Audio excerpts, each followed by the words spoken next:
Il y a des objets qui semblent normaux, mais qui vous regardent. Vraiment. Un miroir, par exemple. Il reflète votre image, mais peut-être aussi ce que vous cachez. Ce que vous refusez de voir.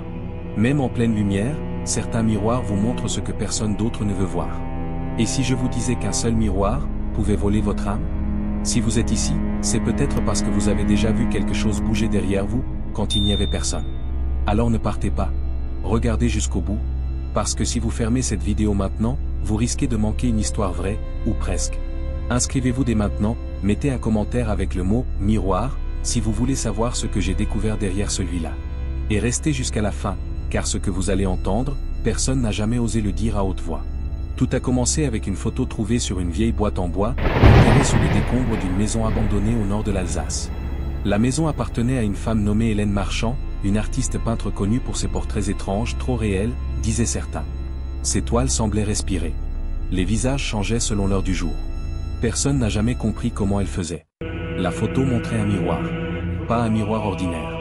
Un grand miroir ovale, encadré de fer forgé sombre et décoré de symboles inconnus. En dessous, une inscription à la main. Celui qui regarde trop longtemps, perd plus que son reflet. J'étais curieux. Trop curieux. Alors, accompagné de ma sœur Léa et de notre ami Jérôme, nous avons décidé d'enquêter. On voulait retrouver ce miroir. Savoir s'il existait vraiment. Si la légende était vraie. On est arrivé à la maison un dimanche soir. Le ciel était couvert. Aucun oiseau ne chantait. Le silence était pesant, comme si la nature retenait son souffle. À l'intérieur, tout était recouvert de poussière, sauf une pièce. Une seule. Au fond du couloir. Une porte en bois massif, fermée à clé. Mais bizarrement, elle s'est ouverte toute seule quand on s'en est approché. À l'intérieur, il n'y avait rien. Juste un miroir. Le même que sur la photo. Immense. Plus grand qu'un homme. Il était posé contre le mur du fond, légèrement incliné. Il semblait attendre. Je me suis approché lentement. Mon reflet était trouble. Comme si le verre était embué. Mais quand j'ai levé la main, mon reflet n'a pas bougé. Il continuait à me fixer, immobile. Je suis resté là plusieurs secondes, sans bouger. Puis, soudain, il a souri. Non pas un sourire joyeux. Un sourire froid. Méchant. Comme s'il savait quelque chose que je ne savais pas. Léa a hurlé. Elle a dit que mon visage avait changé. Que mes yeux étaient devenus noirs pendant une fraction de seconde. Jérôme a voulu filmer le miroir, mais chaque fois qu'il pointait sa caméra vers lui, l'écran devenait noir.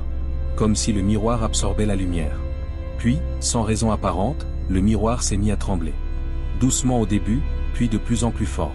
Comme s'il était vivant. Comme s'il voulait sortir. On a voulu partir. Mais les portes se sont verrouillées toutes seules. Impossible de sortir. Tout d'un coup, on a entendu une voix. Faible. Derrière le miroir. Elle parlait en français, mais d'une manière étrange. Presque enfantine. Tu es prêt? Viens me rejoindre. Je ne sais pas pourquoi, mais je me suis approché. Lentement. Très lentement. Mes mains ont touché le verre. Et là, j'ai été aspiré. Pas physiquement. Psychiquement. C'était comme si mon esprit avait été projeté dans un autre monde. Un monde inversé. Où tout était à l'envers. Où les murs suintaient de sang. Où les sons semblaient venir de partout à la fois. Dans ce monde, il n'y avait pas de ciel. Juste un plafond infini de miroirs. Des centaines, des milliers. Chacun reflétant une version différente de moi-même. Certaines étaient normales. D'autres, monstrueuses. Une voix résonnait en boucle. Tu as regardé trop longtemps. Maintenant, tu dois choisir. Revenir ou rester. Je ne voulais pas rester. Alors j'ai couru. Vers une porte que je voyais au loin. Une porte rouge. Quand je l'ai franchie, tout est redevenu normal. J'étais de retour dans la pièce. Mais quelque chose avait changé. Mes amis ne me reconnaissaient plus. Ils disaient que je parlais différemment. Que mes gestes étaient étranges. Que mes yeux avaient perdu leur profondeur. Le pire, c'est que depuis ce jour, je ne peux plus me regarder dans un miroir. Chaque fois que j'essaie, mon reflet me fixe. Me sourit. Et parfois, me parle. Depuis, j'ai enquêté sur d'autres cas. Des personnes qui avaient disparu après avoir trouvé un miroir similaire. Des familles entières effacées de la carte. Des villes vidées sans explication. Et à chaque fois, la même phrase était gravée quelque part dans les ruines. Celui qui regarde trop longtemps, perd plus que son reflet. Il y a quelques nuits, j'ai reçu un colis anonyme. Sans adresse. Sans expéditeur. Juste un petit miroir brisé. Avec une note. Tu n'es pas revenu. Tu as juste été relâché. Depuis ce jour, je rêve toujours du même endroit. le monde des miroirs. Et chaque nuit, mon reflet s'approche un peu plus. Il me regarde. Il me sourit. Et il murmure.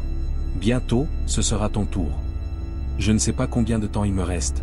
Mais je dois savoir. Qui a créé ces miroirs? Pourquoi il choisit certaines personnes? Et surtout, comment en sortir pour de bon? Parce que si vous ressentez une présence quand vous passez devant un miroir, si vous sentez que quelque chose vous observe, si vous avez vu votre reflet bouger quand vous étiez seul, ne le regardez plus, ne le touchez surtout pas. Et surtout, ne le remerciez jamais pour ce qu'il semble faire à votre place.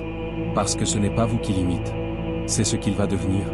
Inscrivez-vous dès maintenant, mettez un commentaire avec le mot « miroir » si vous voulez que je continue à enquêter sur ce mystère. Partagez cette vidéo si vous avez ressenti quelque chose d'étrange autour d'un miroir. Et si vous avez aimé cette histoire, laissez un like, activez la cloche et restez connecté. Car bientôt, je vais retourner là-bas. Et cette fois, je ne serai pas seul. Merci d'avance pour vos inscriptions, vos likes et vos commentaires. À très vite, dans le reflet.